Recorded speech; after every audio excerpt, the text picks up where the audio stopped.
我呢本書咧叫做《消逝的聲音》，咁係乜嘢聲音喺度消逝呢？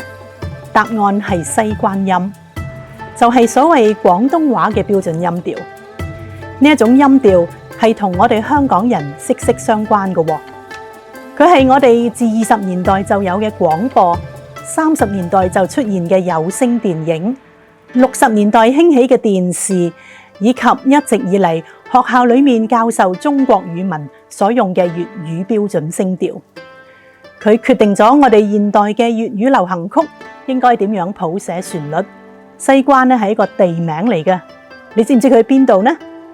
西關音同我哋呢一本書所討論嘅4個城市廣州、香港、上海、澳門喺19到20世紀所形成嘅區域格局又有啲咩關係呢？